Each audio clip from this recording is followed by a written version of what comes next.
네, 안녕하세요. 수요사경에 오신 여러분들을 환영합니다. 우리 모두는 주님의 은혜가 필요한 자들인 줄 믿습니다. 오늘부터 믿음의 역동성이란 주제로 수요사경회를 저희가 함께 할 텐데요. 수요사경회를 통해서 오늘 특별히 주님의 은혜를 우리가 깨닫고 그 은혜의 자리 가운데로 나아갈 수 있는 시간이 되었으면 좋겠습니다. 우리 함께 찬양하면서 하나님께 나아가도록 하겠습니다.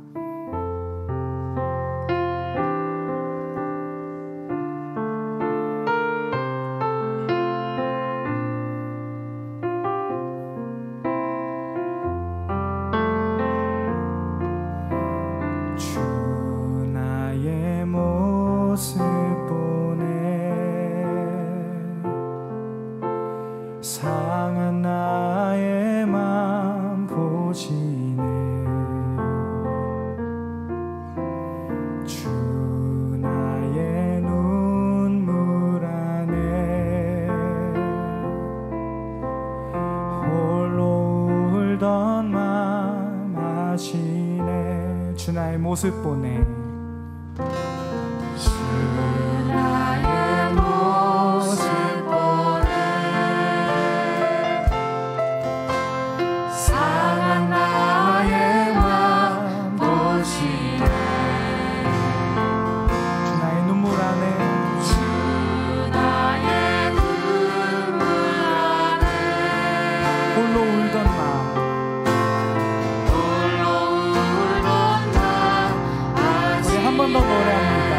모습 보네. 주 나의 모습 보네. 이 시간 주님이 우리를 조명하십니다. 상한 나의 맘 보시네. 주 나의 눈물 안에 주 나의 눈물 안에 홀로 울던 맘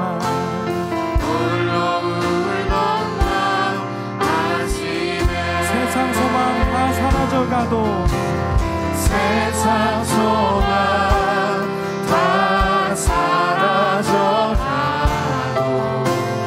주의 사랑은 끝이 없으니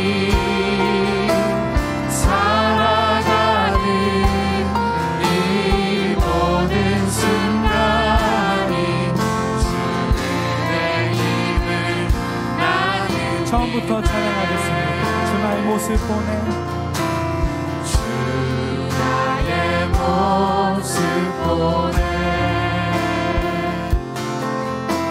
상한 나의 맘 보시네. 눈물 안에 주 나의 눈물 안에 홀로 울던 맘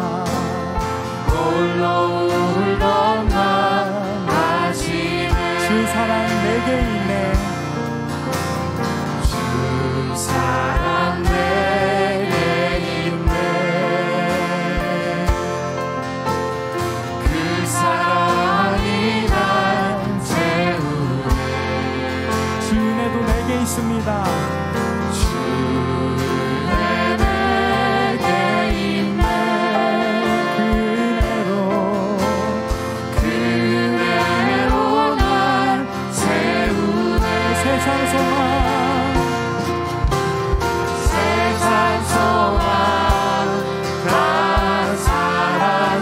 사라져가도 주의 사랑은 끝이 없으니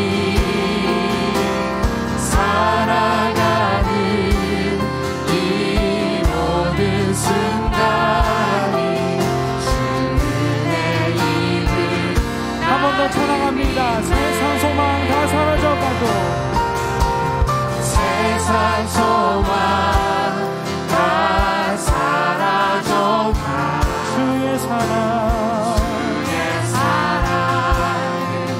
끝이 없으니 살아가는 이 모든 순간이 주의 힘을 나는 목소리 높여 세상 소망 세상 소망 다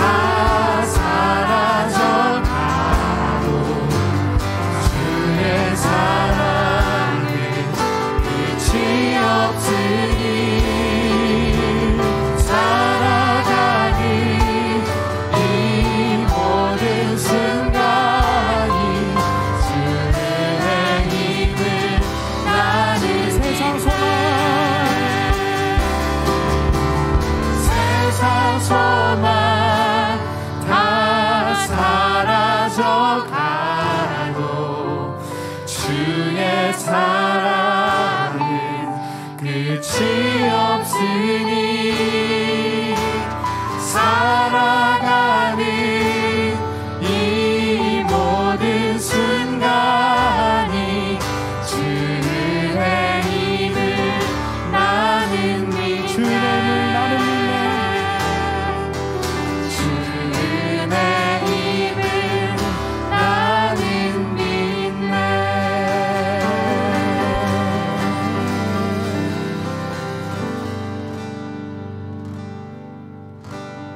주의 말씀 의지하여 깊은 곳에 그물 던져 오늘 그가 놀라운 일을 이루시는 것 보라. 주의 말씀 의지하여 믿음으로 그물 던져 믿는 자에게 능치 못함 없네. 전능하신 나의 주 하나님을 능치 못하실 전혀 없네. 우리의 모든 간구도 우리의 모든 생각도 우리의 모든 꿈과 모든 소망도 신실하신 나의 주 하나님은 우리의 모든 괴로움 바꿀 수 있네. 불가능한 일을 하시고 아멘. 죽은 자를 일으키시고 아멘.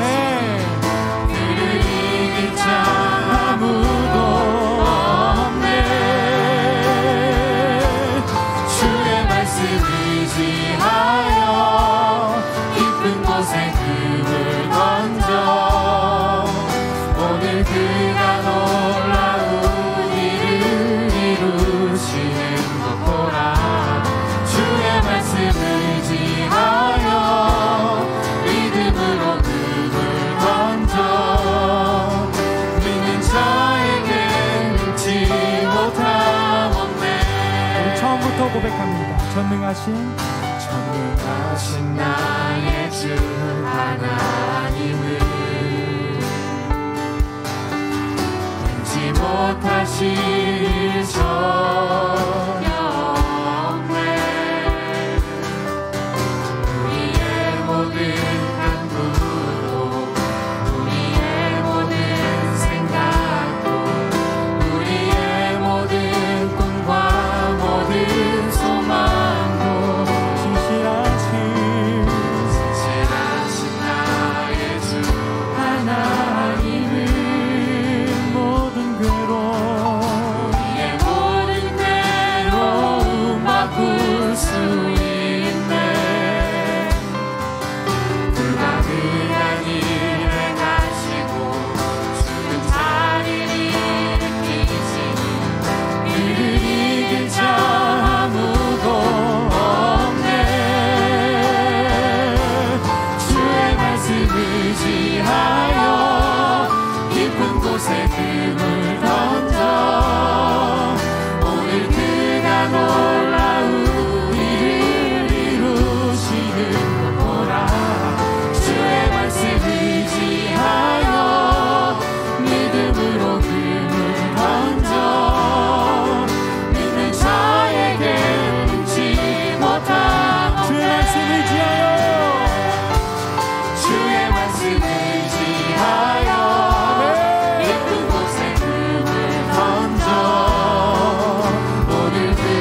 주님의 말씀을 의지하는 것만이 우리에게 유일한 행복인 줄 믿습니다. 또 그것만이 우리의 행복이 되기를 이 시간 간구하는 마음으로 함께 고백하십시다. 화려하지 않아도 화려하지 않아도 정결하게 사는 삶, 가진 것이 적어도 감사하며 사는 삶, 내게 주신 작은 힘 나눠주며 사는 삶, 이것이 나의 삶의 행복이라오. 다시 한번 화려하지 않아도 화려하지 않아도 정결하게 사는 삶, 가진 것이 적어도 감사하며 사는 삶, 내게 주신 작은 힘 나눠주며 사는 삶, 이것이 나의 삶의 행복이라. 이것이 행복, 이것이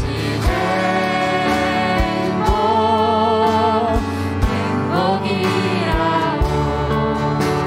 세상이 알 수 없는 하나님 선물, 이것이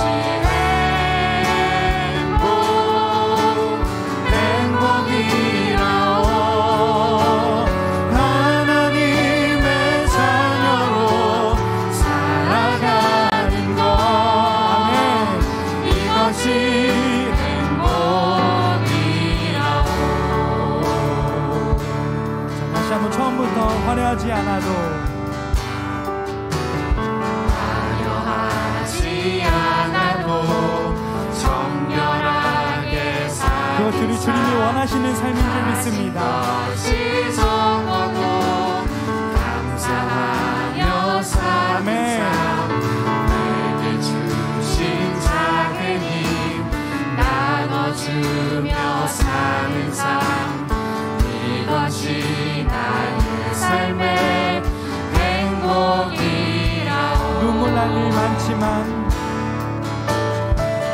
눈물 날 일 많지만 기도할 수 있는 것, 억울한 일 많으나 주를 위해 참는 것, 비록 짧은 작은 삶 주 뜻대로 사는 것, 이것이 나의 삶의 행복.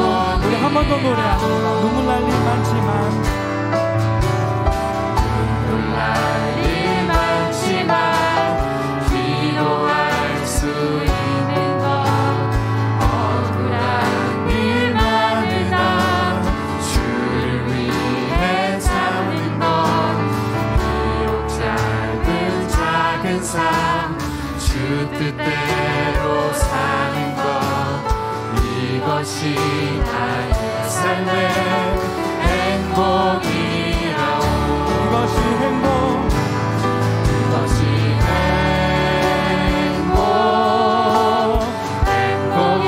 행복이라오.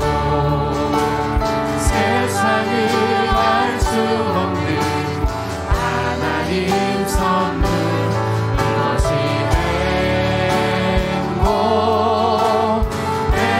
행복이라오.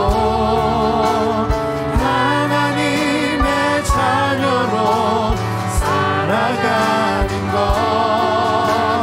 이것이 행복이라오. 이것이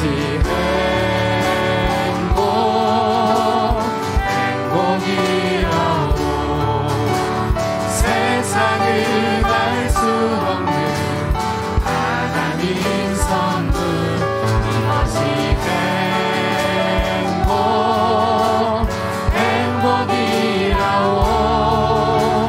하나님의 자녀로 살아가는 것, 이것이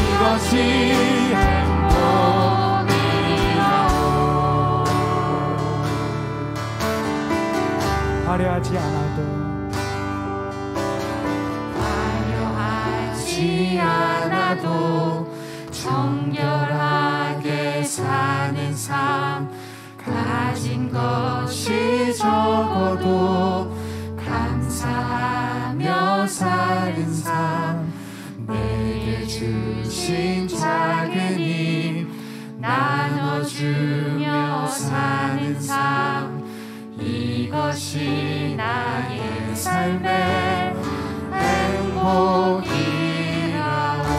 우리 주님께 영광의 박수로 화답하며 나아갑니다. 아멘. 우리 잠시 기도했으면 좋겠습니다.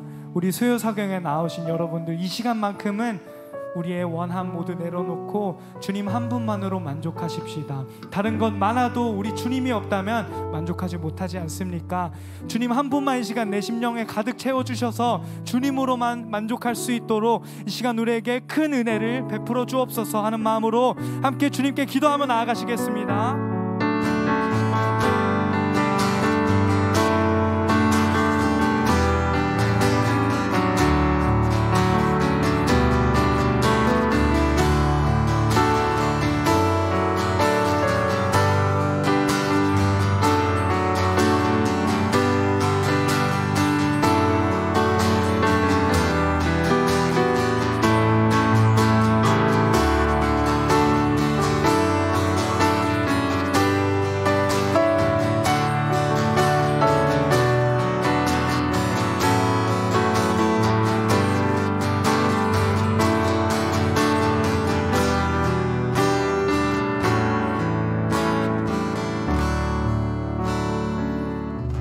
감사합니다. 이 시간 너무나도 부정한 입술이지만 주님을 찬양하게 허락하여 주셔서 주님을 찬양합니다. 주님, 우리 부족한 삶이지만 주님을 담아내려 하오니 주님께서 우리의 삶 가운데 깊이 함께하여 주셔서 주님을 만날 수 있도록, 또 주님의 나라를 이루어갈 수 있도록 함께하여 주시옵소서. 이 시간 말씀 전하시는 목사님 가운데 함께하여 주셔서 주님께서 가득 함께하여 주셔서 우리를 향해 말씀하시고자 하시는 그 말씀이 온전히 전달될 수 있도록 함께하여 주시옵소서. 이 모든 말씀 예수님의 이름으로 기도드립니다. 아멘. 네, 귀한 찬양 너무 감사합니다. 안녕하세요, 김다솔 목사입니다. 또 이렇게 성도님들과 함께 말씀 나눌 수 있게 돼서 참 기쁘게 생각합니다. 앞으로 4차례에 걸쳐서 갈라디아서 말씀을 함께 살펴보려고 합니다. 제가 취미로 성경 필사를 하고 있거든요. 근데 이제 갈라디아서가 너무 좋아서 벌써 3차례 이렇게 필사를 하고 있습니다. 필사하면서 받았던 은혜들이 좀 있어서 함께 나누면 좋겠다 생각해서 이 갈라디아서를 한번 좀 골라봤고요. 앞으로 4번의 여정 가운데 제가 또 잘 이렇게 섬길 수 있도록 많은 응원과 기도 부탁드립니다. 그러면 함께 성경 본문 보도록 하겠습니다. 오늘 하나님께서 우리에게 주신 말씀 갈라디아서 1장 6절에서 17절까지의 말씀인데요. 저 한 절, 우리 성도님들 한 절 이렇게 교독해 보도록 하겠습니다. 네, 제가 먼저 말씀을 읽겠습니다. 그리스도의 은혜로 너희를 부르신 이를 이같이 속히 떠나 다른 복음을 따르는 것을 내가 이상하게 여기노라.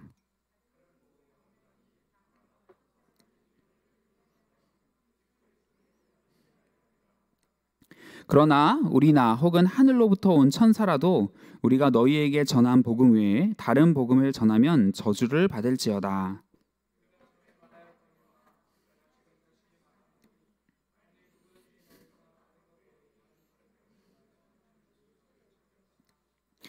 이제 내가 사람들에게 좋게 하랴 하나님께 좋게 하랴 사람들에게 기쁨을 구하랴 내가 지금까지 사람들의 기쁨을 구하였다면 그리스도의 종이 아니니라.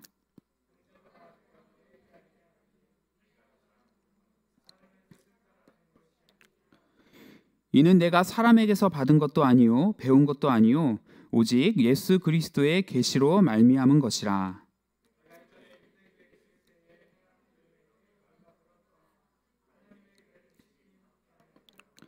내가 내 동족 중 여러 영갑자보다 유대교를 지나치게 믿어 내 조상의 전통에 대하여 더욱 열심히 있었으나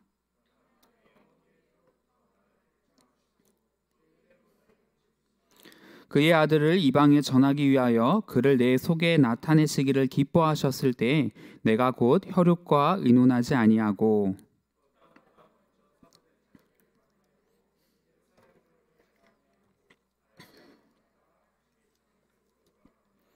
아멘. 네, 저는 이번 수요 사경의 전체 주제를 믿음의 역동성이라고 붙여보았습니다. 사실 이 표현은 빌려온 건데요. 이 폴 틸리라고 하는 세계적인 신학자가 쓴 믿음의 역동성이라고 하는 책 제목을 가지고 온 것입니다. 이 책은 그야말로 믿음에 관한 책인데요. 폴 틸리는 믿음이 오늘날에 와서는 치료를 받아야 할 개념이 되어버렸다고 한탄하고 있습니다. 왜 그런가? 오늘날의 수많은 사람들이 이 믿음이라는 단어를 굉장히 좁은 의미에서 이해하고 있다고 설명하고 있습니다. 조금 더 자세하게 이야기하면 이 믿음을 단순히 지적 동의로 생각하는 것입니다. 예수님께서 나의 구원자이심을 내가 이성적으로 인정한다. 이것을 믿음이라고 생각한다는 거죠. 혹은 믿음을 의지적인 순종으로 생각한다는 겁니다. 내가 하나님의 말씀에 순종하려고 애쓰는 거, 이것을 믿음이라고 생각한다는 거죠. 또는 믿음을 감정적인 요소로 생각하기도 합니다. 마음이 어떤 평안한 상태, 아니면 마음이 막 격동하는 상태, 이런 것으로 이해를 하는 거죠. 그러나 폴 틸리는 그것들은 믿음이 아니다, 이렇게 단호하게 이야기하고 있습니다. 그렇다면 믿음은 과연 무엇인가? 이 폴 틸리는 조금은 어려운 말로 궁극적 관심이라는 표현을 사용합니다. 한번 따라해 보겠습니다. 믿음은 궁극적 관심이다. 한 번만 더 해보겠습니다. 믿음은 궁극적 관심이다. 네, 조금 어려운 말인데 제가 쉽게 설명하기 위해서 유튜브 영상에서 좋은 사례를 하나 찾아봤습니다. 우리 성도님도 혹시 강영욱 선생님 알고 계시죠? 네, 소위 개통령이라고 불리십니다. 개 전문가신데 지금 이 강영욱 선생님이시고 강영욱 선생님 옆에 있는 저 개를 좀 눈여겨 봐주시면 좋을 것 같습니다. 요즘 문제 있는 아이들은 오은영 박사님이 다 해결하고 문제 있는 개들은 강영욱 선생님이 다 해결해 주신다고 합니다. 이 강영욱 선생님이 개는 훌륭하다라는 프로그램에 출연하면서 이 문제를 가진 개들을 이렇게 도와주는 역할을 하고 있습니다. 근데 이 프로그램 보신 분은 아시겠지만 대부분 개가 문제가 아니라 보호자의 문제였던 걸로 다 판명이 나죠. 여하튼 문제 있는 개들이 굉장히 많이 나옵니다. 그런데 이 가뭄에 콩나듯 가끔씩 훌륭한 개들이 나올 때가 있습니다. 아까 사진으로 보셨던 그 개가 그런 사례입니다. 이 강영욱 선생님은 저게 영상인데 그 영상을 보면 그 개를 정말 많이 칭찬을 합니다. 이 개는 영재다, 이 개는 천재다, 이 개는 국가를 위해서 일해야 된다 하면서 칭찬 세례를 퍼붓습니다. 왜 그런가 보니까 이 개는요, 몰입을 굉장히 잘하는 개예요. 몰입. 나중에 제가 오늘 영상은 보지는 않겠습니다. 나중에 집에 가서 한번 꼭 찾아보십시오. 이 영상을 보시면요, 이 강영욱이 개와 함께 터그놀이라는 걸 합니다. 지금 보이시는지 모르겠는데 강영욱 선생님의 손에 터그라는 장난감이 이렇게 들려 있습니다. 이거를 가지고 이제 강아지랑 줄다리기도 하고요. 그리고 이 터그를 딱 던지면 개가 다시 물어오기도 하고요. 어쨌든 이 터그를 가지고 계속 놀아줍니다. 이 놀이를 한참을 하는데요, 이 놀이에 참여하는 개의 모습이 심상치가 않은 거죠. 이 개는요, 관심이 온통 그 터그에 쏠려 있습니다. 터그에서 시종일관 눈을 떼지 못하고요, 계속 쫓아다니고요, 한번 물죠? 그러면 절대로 놔주지 않습니다. 지치지 않고 쫓아다녀요. 굉장히 그러니까 놀이를 좋아하는 강아지인 거죠. 그런데 이 강영욱 선생님의 설명이 이렇습니다. 이 개를 훈련할 때 먹이로 보상하는 방법이 있고 놀이로 보상하는 방법이 있는데, 이 먹이로 보상하는 개는 훈련을 할 때 한계가 있다고 해요. 어느 정도 수준에 이르면 더 훈련하기가 어렵다고 합니다. 근데 이 놀이로 보상하는 강아지는 계속해서 더 높은 수준의 훈련을 할 수 있기 때문에 아주 가능성이 많이 있다는 거죠. 그래서 이 강영욱 선생님이 저 개는 놀이로 보상이 가능하기 때문에 아주 천재견이다라고 이렇게 칭찬을 했던 겁니다. 근데 이 폴 틸리가 말한 우리 궁극적 관심, 이 궁극적 관심이라는 것은요, 바로 저런 상태를 이야기를 합니다. 개가 이 턱이라는 장난감에 완전히 푹 빠져 있었던 것처럼, 마찬가지로 폴 틸리의 표현을 빌리면 유한한 존재가 무한한 존재에 사로잡혀서 온통 거기에 관심이 끌려서 이끌려가는 상태, 이거를 우리 기독교식으로 표현하면 이렇습니다. 죄가 많고 불완전한 인간이 거룩하고 완전하신 하나님께 관심을 가지고 사로잡혀서 이끌려가는 상태, 이것이 바로 궁극적 관심이다. 그리고 이것이 바로 뭐다? 믿음이다 라고 정의를 하는 것입니다.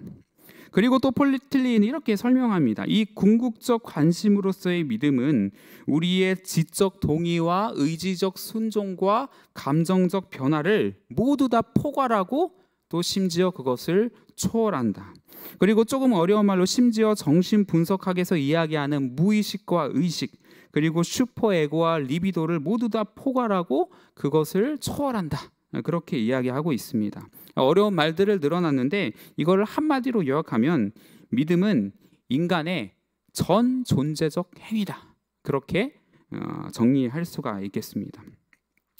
제가 열심히 한번 설명을 해봤는데 이해가 되셨는지 모르겠습니다. 혹 제 설명이 부족했다면 나중에 집에 가서 저 영상을 보시면서 저 개의 모습이 바로 궁극적 관심의 상태구나, 믿음의 역동성이구나, 그렇게 이해하시면 좋을 것 같습니다. 나중에 개인적으로 카톡을 주십시오. 제가 그러면 주소를 보내드리겠습니다. 자, 그러면 어려운 이야기는 조금 잠시 제쳐두고, 그러면 과연 성경은 믿음에 대해서 어떻게 이야기하는가? 이 폴 틸리라고 하는 철학자이자 신학자는 믿음이 궁극적 관심이다, 믿음의 역동성이다, 이런 이야기를 했는데 과연 성경이 그렇게 믿음을 정의하고 있는지를 우리가 좀 살펴봐야 될 것 같습니다.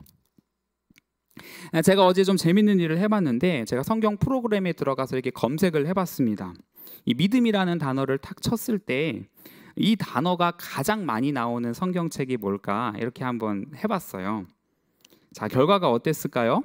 어떤 책에서 믿음이라는 단어가 가장 많이 나왔을까요? 1위는 바로 로마서였습니다. 로마서 41번이 나오더라고요. 2위가 히브리서였습니다. 우리 소위 믿음장이라는 거 기억나시죠? 34번이 나옵니다. 그럼 3위가 바로 우리가 오늘 읽은 이 갈라디아서입니다. 갈라디아서에서 22번이 나옵니다. 복음서에서는 의외로 이 믿음이라는 단어가 많이 나오지 않더라고요. 심지어 요한복음에서는 딱 2번밖에 안 나오는 단어이기도 합니다. 그런데 이 믿음이라는 단어가 로마서에서 가장 많이 나오기는 하지만 사실 로마서는 분량이 굉장히 많죠. 16장까지 있고 히브리서도 마찬가지입니다. 13장까지 있습니다. 근데 이 갈라디아서는요 6장까지밖에 없어요. 근데 그 적은 분량에서 이 22번이나 믿음이라는 단어가 나왔다는 것은 그만큼 믿음에 대해서 압축적으로 잘 설명하고 있는 책이 다른 그 어떤 것보다 이 갈라디아서가 잘 설명하고 있다, 그렇게 생각해도 괜찮을 것 같습니다. 그래서인지 이 이신칭의의 믿음을 강조했던 이 루터는 갈라디아서를 너무 많이 사랑해가지고 얘를 자기 아내의 이름으로 이렇게 불렀다고도 하고 있습니다. 그래서 우리는 오늘부터 이 갈라디아서를 통해서 성경이 믿음에 대해서 어떻게 이야기하고 있는지를 한번 하나씩 살펴보려고 합니다. 자, 오늘 우리가 읽은 성경 본문 갈라디아서 1장은 다소 격양된 어조로 시작되고 있습니다. 우리 6절 말씀 다 같이 한번 읽어보도록 하겠습니다. 시작. 그리스도의 은혜로 너희를 부르신 이를 이같이 속히 떠나 다른 복음을 따르는 것을 내가 이상하게 여기노라. 이상하게 여기노라. 이 갈라디아서의 저자 바울은 갈라디아 교인들에게 편지를 쓰고 있는데, 야, 너희들 지금 진짜 이상하다라고 이야기하고 있습니다. 그 이유는 뭐냐? 너희들이 다른 복음을 따르기 때문이라고 이야기하죠. 그리고 저희 8절 말씀 다 같이 한번 읽어보겠습니다. 시작. 그러나 우리나 혹은 하늘로부터 온 천사라도 우리가 너희에게 전한 복음을 다른 복음을 전하면 저주를 받을지어다. 이 갈라디아서는 저주를 퍼부으면서 이제 시작을 합니다. 바울이 쓴 다른 서신들을 보면 대부분의 편지가 이 수신자들한테 감사합니다, 사랑합니다, I love you 이런 표현들로 이제 시작을 하는데 유독 이 갈라디아서에서는 저주를 이렇게 막 이야기하면서 시작하는 것이 특징입니다. 저희 9절 말씀도 함께 보겠습니다. 시작. 우리가 전에 말하였거니와 내가 지금 다시 말하노니 만일 누구든지 너희가 받은 것 외에 다른 복음을 전하면 저주를 받을지어다. 한 번 저주를 이야기한 것이 모자랐는지 다시 한번 또 저주에 대해서 이야기하고 있습니다. 이 사람을 2번 죽이는 거죠. 이렇게 바울의 강경한 어조가 나타나는 것이 이 갈라디아서가 지니고 있는 특징입니다. 자, 그러면 이 바울이 이렇게 격양되게 만들어버린 이 다른 복음의 정체가 과연 무엇인가? 이것을 아주 명징하게 밝히기는 어렵지만 다만 갈라디아서 본문 도처에 흩어져 있는 증거들을 하나둘씩 규합해 보면 추측이 가능합니다. 우리 몽타주 정도는 그릴 수 있습니다. 아마도 갈라디아 교회 안에는 우리가 소위 말하는 율법을 통해서 구원을 받아야 한다고 말하는 그 무리가 있었던 것 같습니다. 갈라디아서 4장 10절에서 11절은 이렇게 이야기합니다. 너희가 날과 달과 절개와 해를 삼가 지키니 내가 너희를 위하여 수고한 것이 헛될까 두려워하노라. 설명하면 예수님 믿는 것 다 제쳐놓고 주일 성수를 지나치게 목숨같이 여겼다, 이렇게 이야기할 수 있겠습니다. 한 구절 더 보겠습니다. 갈라디아서 5장 11절에서 12절입니다. 형제들아, 내가 지금까지 할례를 전한다면 어찌하여 지금까지 박해를 받으리요? 그리하였으면 십자가의 걸림돌이 제거되었으니 너희를 어지럽게 하는 자들을 스스로 베어버리기를 원하노라. 할례 이야기가 조금 나오고 있는데요. 추측컨대 일부 유대인들이 갈라디아 교회 안에서 너희들 할례 받아야지 구원받을 수 있어 라고 갈라디아 교인들을 미혹했던 것 같습니다. 그런데 바울은 아니다, 할례와 율법에 목숨 거는 그것은 전혀 다른 복음이다 라고 이야기를 하면서 그 잘못된 가르침에 넘어가지 말라고 경고하고 있는 거죠. 아주 강경한 어조로. 근데 제가 오늘 본문 이렇게 좀 묵상하면서요, 한번 약간은 좀 삐딱하게 이런 의문이 들었습니다. 사실 율법을 지킨다는 것은 굉장히 아름다운 일 아닙니까? 그런데 도대체 이 바울이라는 사람은 어떻게 이런 확신을 가지고서 율법이 복음이 아니라고 말할 수 있었는가?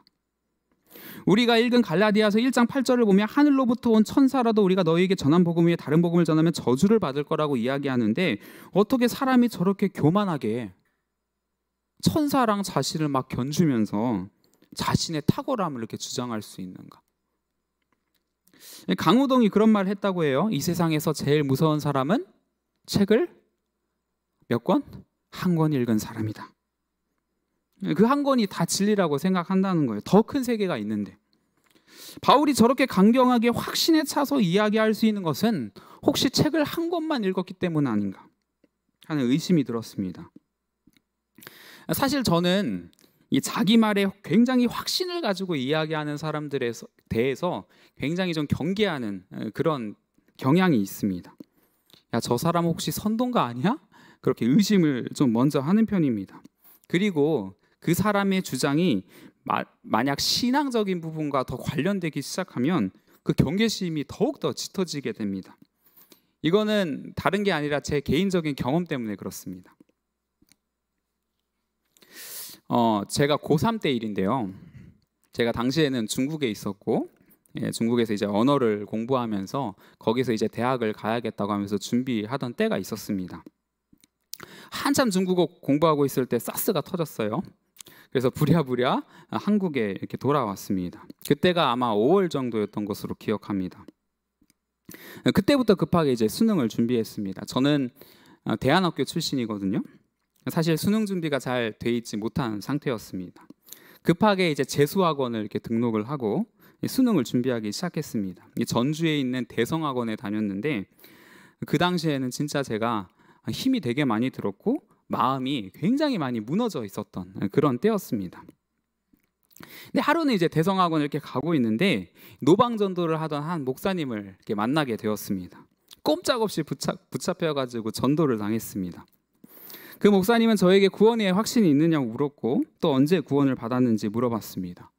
제가 우물쭈물하고 있으니까 성경을 펴들더니 이것저것을 보여주면서 저의 그 불안한 심리 상태를 아주 막 정확하게 말씀을 콕콕 집어가지고 제 불안한 상태를 설명해 주셨습니다. 또 다른 성경을 또 이것저것 보여주면서 제가 심히 잘못된 길로 가고 있다. 이 단어가 아직도 기억이 나요. 너 심히 잘못 가고 있다. 하여튼 제가 잘못 가고 있다는 것을 확증하셨고 반드시 회개해야 된다라고 말씀하셨습니다. 아주 확신에 찬 모습으로. 저는 긴 시간 전도를 당했고 급기야는 닭똥 같은 눈물을 뚝뚝 흘리면서 회개하는 역사가 일어났습니다. 그 목사님은 제 연락처를 받아냈고 자신의 교회가 진행하는 집회에도 꼭 나오라는 문자도 넣어주셨습니다. 나중에 집에 돌아갔습니다. 17년이 지났는데 저는 아직도 그때 집에 들어가던 그 순간을 잊지를 못합니다. 아주 생생하게 기억이 나는데 제가 집에 들어가자마자 이렇게 신발을 딱 벗는데 마침 저희 아버지가 거실에서 컴퓨터를 하고 계셨습니다. 아시겠지만 제 아버지도 명색이 목사님 아니시겠습니까? 그래서 제가 아빠에게 물었습니다. 아빠, 혹시 박옥수 목사가 누구야? 아버지가 뒤도 안 돌아보고 말씀하셨습니다. 구원파 이단이야. 그런데 왜? 아무것도 아니야 하고 방으로 들어갔습니다. 저는 차마 이단 때문에 눈물 흘렸다는 이야기를 하지 못하고 집안에서 굉장히 많이 부끄러워했던 기억이 납니다.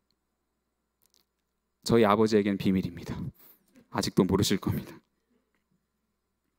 이 사실 이 확신이라는 거 이거는요 이단들도 가질 수 있는 겁니다. 그리고 잘못된 길로 인도할 수 있는 위험성을 그 안에 내포하고 있습니다. 바울은요 이미 잘못된 확신 때문에 그릇된 길로 빠졌던 경험이 있는 사람입니다.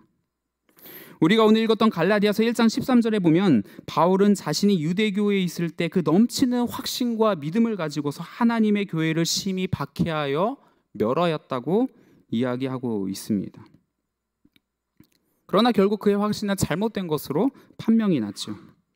근데 이런 전력을 가지고 있음에도 불구하고 어떻게 바울은 저렇게 대담하게 저주까지 퍼부으면서 천사보다 자신이 낫다고 이야기를 하면서 자신의 복음에 대한 그 확신을 표현할 수 있었을까? 그 이유가 오늘 본문 12절에 나와 있습니다. 한번 이 말씀을 다 같이 읽어보도록 하겠습니다. 시작.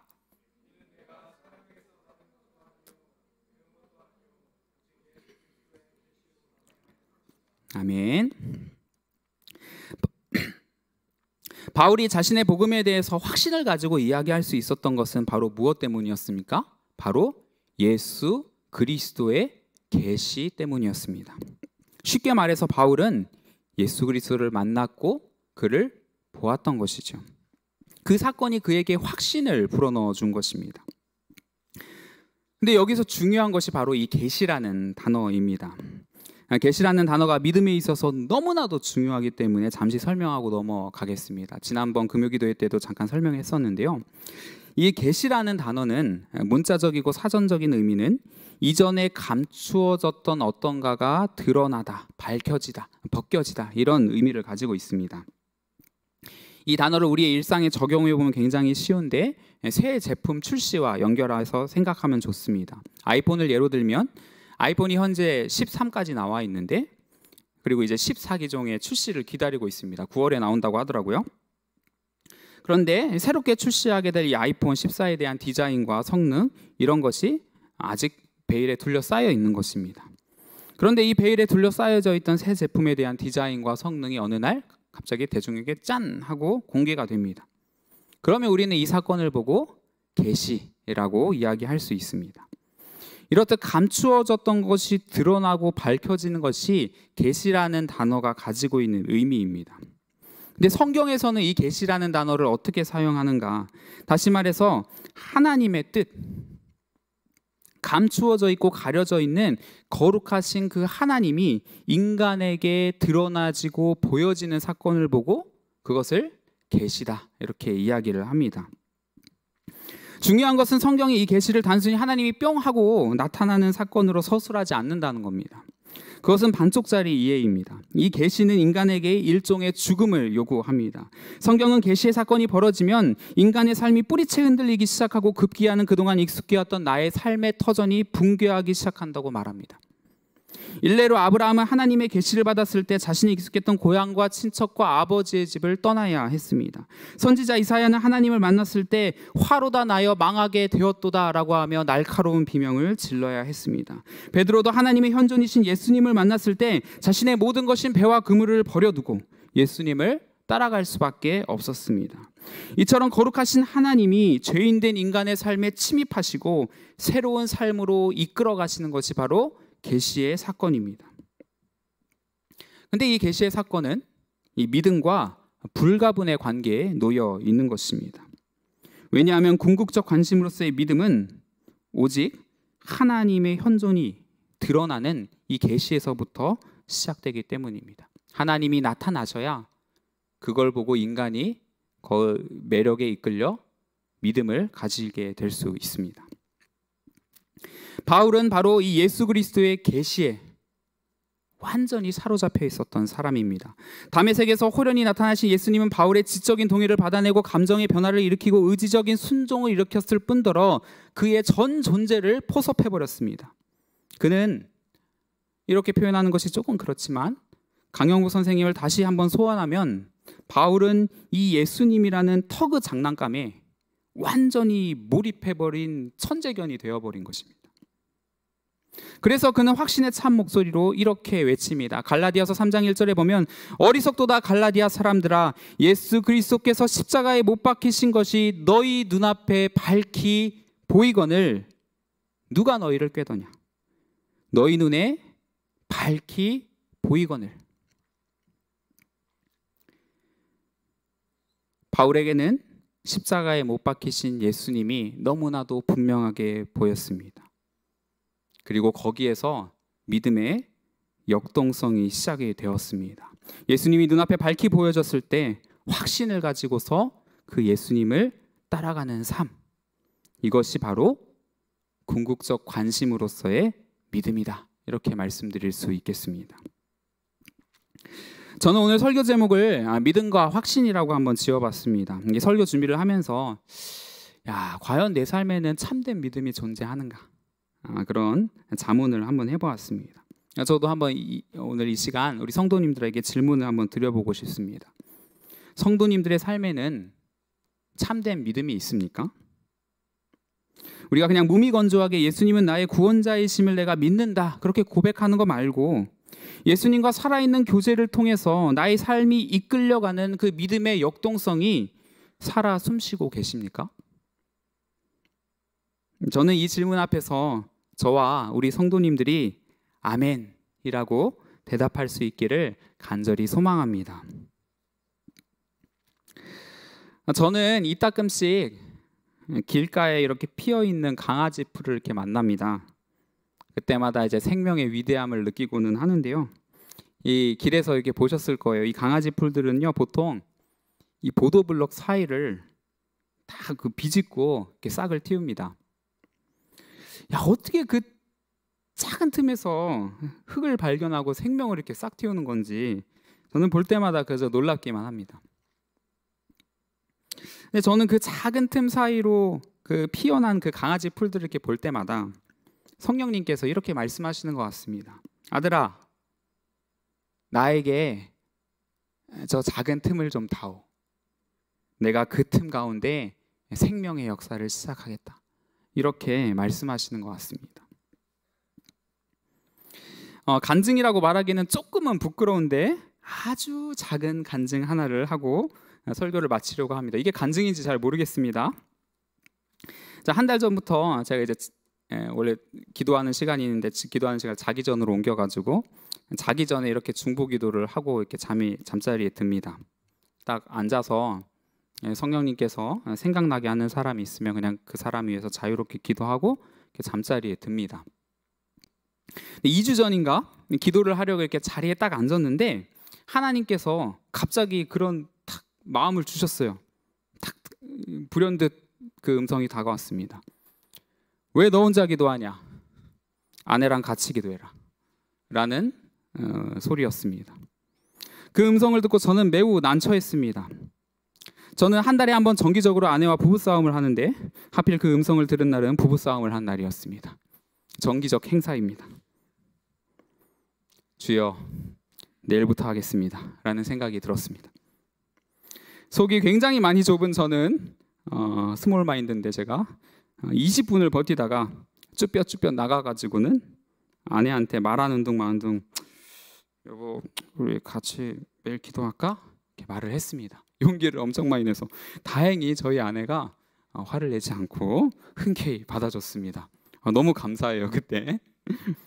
그날 이후로 저희 가족은 이제 매일 잠자리에 들기 전에 거실에 모여가지고 성경을 한 장씩 보고 있습니다. 이든 이담이도 와 있고 그리고 이제 돌아가면서 기도하고 이렇게 잠자리에 들고 있어요. 이건 뭐 설교와 전혀 상관없는 얘기인데 저희 순서가 있는데 한 번은 제가 두 번째로 기도하고 마치려고 하니까 저희 아들이 목사님은 맨 마지막에 기도해야지 이래가지고 맨 마지막에 기도하고 이렇게 잔 적도 있습니다. 사실 우리 가족 기도 모임이 아직 이렇다 할 열매는 없습니다. 그러나 하나님이 저에게 나타나 주시고 또 말씀해 주시고 그 말씀에 이끌려가는 그 믿음의 어떤 역동성이 좀 강아지 풀만큼 자란 건 아닐까? 그런 생각이 들어서 제 마음에는 되게 많은 기쁨이 있습니다. 말씀을 정리하겠습니다. 저는 오늘 믿음에 대해서 이야기했습니다. 폴 틸리는 믿음을 궁극적 관심이라고 표현했습니다. 이 말은 죄인이고 연약한 인간이 거룩하고 전능하신 하나님께 사로잡혀 완전히 몰입해 있는 상태라고 말씀드렸습니다.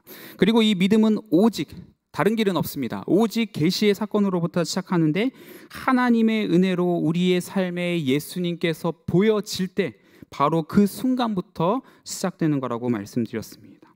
바라옵기는 저와 우리 성도님들의 삶에 그 예수 그리스도의 계시의 사건이 충만해지기를 간절히 소망합니다. 또한 우리 성도님들의 삶이 주님께 이끌림을 받고 그로 인해 믿음의 간증들이 넘쳐나실 수 있기를 주님의 이름으로 간절히 축원합니다. 이 시간 함께 찬양하기 원하는데요. 잠시 찬양팀 앞에 나와주시면 감사하겠습니다. 저희 이 시간 함께 비전이라는 찬양 함께 하기를 원하는데요. 아까 말씀드렸지만 우리는 오늘 말씀 통해서 이 바울의 믿음이 바로 예수 그리스도의 계시의 사건으로부터 시작됐다고 하는 것을 우리가 보았습니다. 그 바울이 누렸던 은혜가 우리 가운데 넘쳐나기를 간절히 소망하는데요. 우리의 삶에 예수님이 밝히 보여지고 그 예수님의 음성이 들려지기를 간절히 소망합니다. 우리가 그 소망을 담아서 한번 이 비전 찬양 함께 고백하면 좋겠습니다. 함께 찬양하시겠습니다.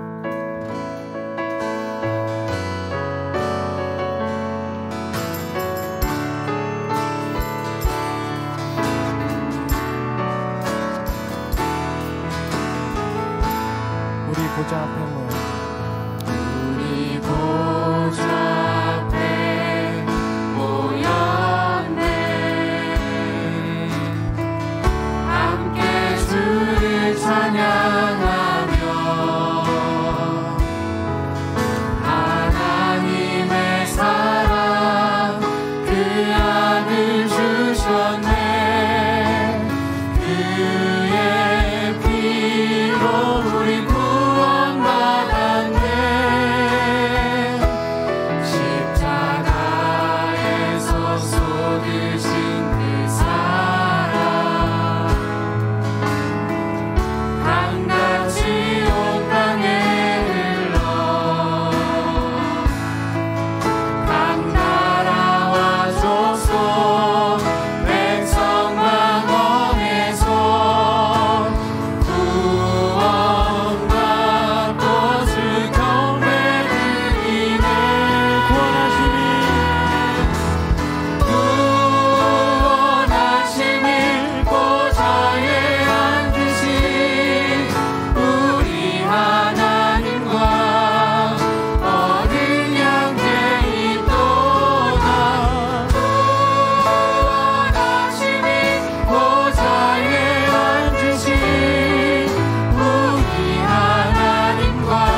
저희 함께 기도하는 시간 갖도록 하겠습니다. 첫 번째 기도 제목입니다. 오늘 말씀을 기억하며 기도하면 좋겠습니다. 주님, 나의 삶에도 바울에게 있었던 예수 그리스도의 계시의 사건이 날마다 일어나게 하여 주옵소서. 주여, 예배를 통해서 말씀하여 주시고 찬양을 통해서 말씀하여 주시고 기도하는 가운데 만나 주시고 일상에서 일어나는 사건들을 통해 말씀해 주시는 하나님의 은혜가 나의 삶에 넘쳐나게 하여 주옵소서. 혹시나 주님과 나를 가로막는 죄악이 있습니까? 회개하오니 불쌍히 여겨 주옵소서. 예수님을 바로 보고 밝히 듣는 은혜를 나에게 허락하여 주옵소서. 우리가 이런 기도 제목 가지고서 함께 기도하기 원합니다. 함께 기도하시겠습니다.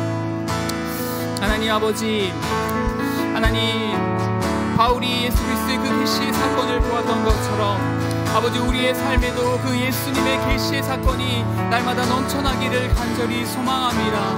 주님, 우리가 믿음이 없이 그냥 그 자리에 멈춰 있지는 않습니까? 우리의 삶의 방향성을 잃고 그 자리에 멈춰 있는 것은 아닙니까? 주님, 이런 우리들을 긍휼히 여겨 주옵소서. 하나님, 믿음이 없이 아버지 가난이 굳어버린 아버지 마른 뼈와 같은 우리들을 주님 긍휼히 여겨 주셔서 아버지 빛 대신 주님 우리의 삶에 나타나여 주시고 아버지 우리의 선한 목자 되신 주님 우리의 삶에 침입하여 주셔서 그 친밀하신 음성을 우리 가운데 모여주시고 그 주님을 보는 은혜가 우리 가운데 있을 수 있도록 아버지 은혜 허락하여 주옵소서. 아버지, 이제는 십자가에 달리시고 저 하나님 오른편에 앉으시신 그 주님을 우리가 보기를 원합니다. 하나님, 이제는 우리와 함께하고 계시고 우리를 계속 부르고 계신 주님, 우리의 마음속에서 계속 문을 두드리시면서 아버지 우리의 마음 문이 열리기를 원하시는 그 주님의 음성을 우리가 듣기를 원합니다. 주님, 우리를 긍휼히 여겨 주옵소서. 하나님, 우리를 불쌍히 여겨 주옵소서. 주님, 주님과 우리의 사이를 가로막고 있는 죄악들을 예수 그리스도의 보혈로 덮어주시고 아버지, 이제는 그 영광스러운 그 주님의 모습을 보게 하여 주옵소서. 그 주님의 음성을 우리가 들을 수 있게 하여 주옵소서. 주님, 우리를 긍휼히 여겨 주시옵기를 간절히 소망합니다. 하나님, 우리의 예배가 하나님 그렇게 하나님의 계시의 사건이 날마다 넘쳐나는 예배가 될 수 있도록 아버지 허락하여 주옵소서. 하나님, 우리가 드리는 이 찬양이 하나님의 아름다우심이 온전히 드러나는 찬양이 되게 하여 주옵소서. 하나님, 우리의 기도가 그 예수님의 아름다우심과 예수님의 전능하심과 예수님의 하나님 되심을 잘 드러내는 기도가 되게 하여 주옵소서. 하나님, 우리의 일상의 그 순간순간에 아버지 우리에게 말씀하여 주시는 그 주님의 음성을 듣는 은혜가 아버지 우리들 가운데 넘쳐날 수 있도록 아버지 은혜 허락하여 주시옵소서. 하나님, 아버지 우리를 긍휼히 여겨 주옵소서. 아버지, 우리가 주님의 자녀 아닙니까? 하나님, 우리를 아들로 삼아주시지 않으셨습니까? 하나님, 우리의 딸로 불러주시지 않으셨습니까? 하나님, 우리를 거룩한 제사장이요 아버지 우리를 인생의 거룩한 제사장으로 불러주시지 않으셨습니까? 아버지, 우리가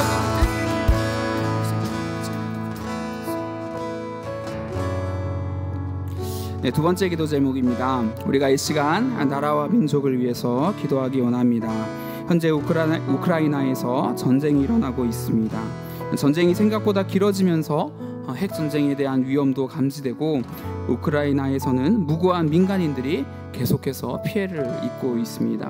빨리 전쟁이 끝나고 이 땅에 평화의 질서가 세워지게 해달라고 함께 기도하면 좋겠습니다.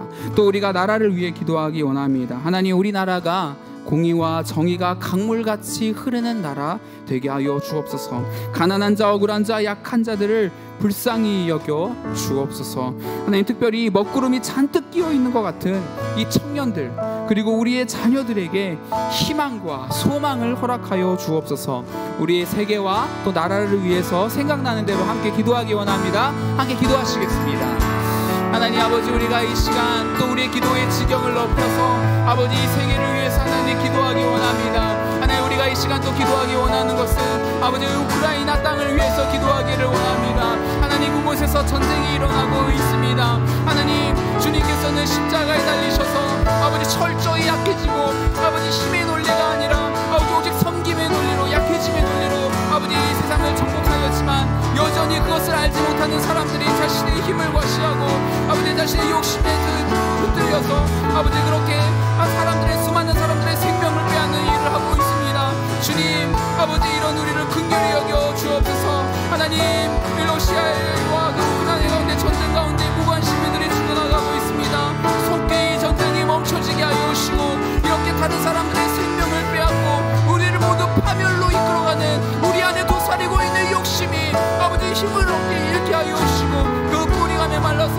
아버지 이 땅에 정말 평화의 질서가 세워지는 그런 은혜가 아버지 일어날 수 있도록 아버지 허락하여 주옵소서. 하나님 아버지 우리나라를 위해서 하나님 기도합니다.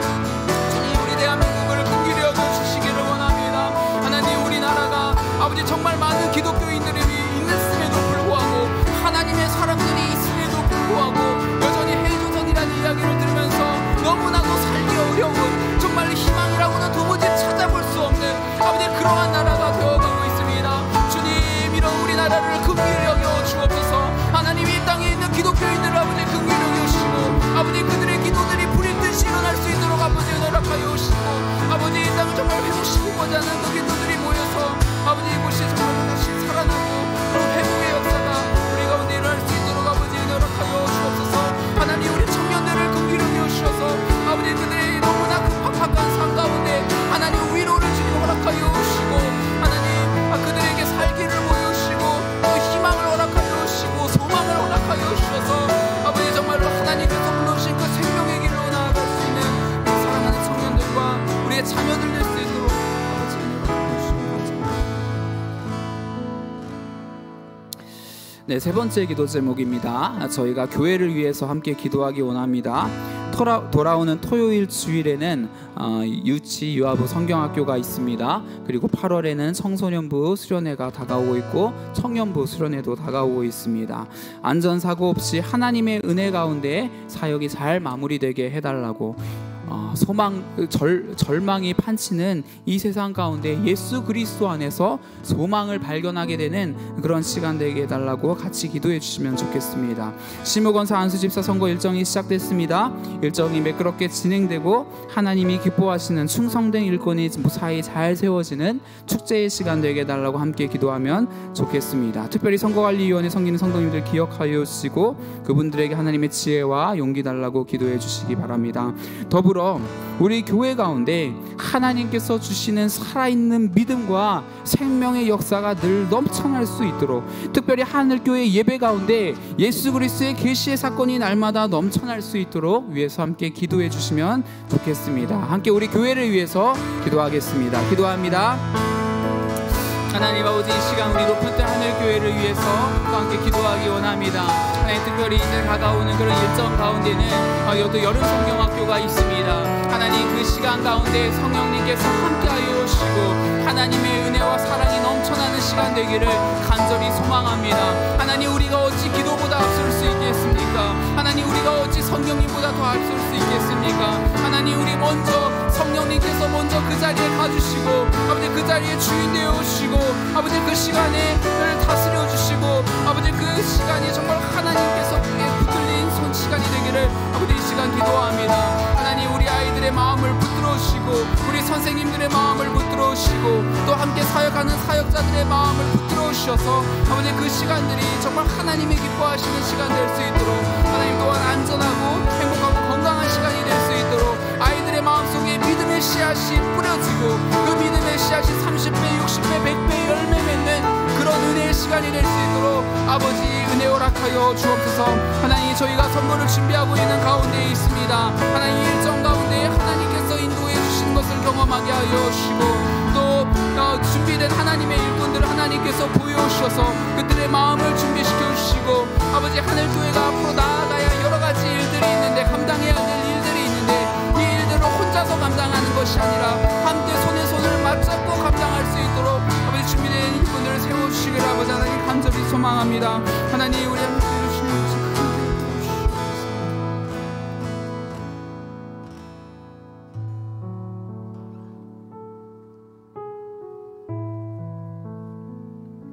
네, 마지막 기도하는 시간입니다. 마지막 기도는 조용히 한번 기도해 봤으면 좋겠는데 성령님의 인도하심에 따라 자유롭게 잠깐 기도하는 시간 갖겠습니다.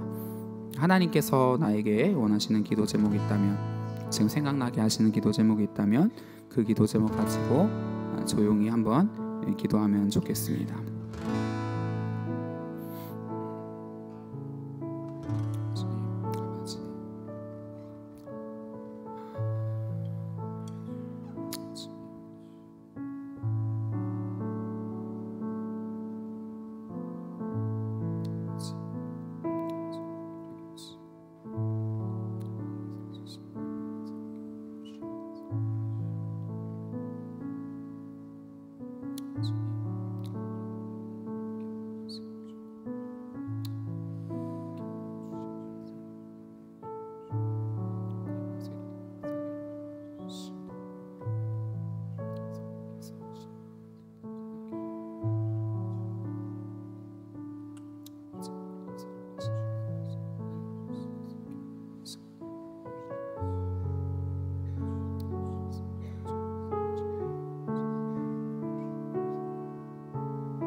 제가 기도하겠습니다.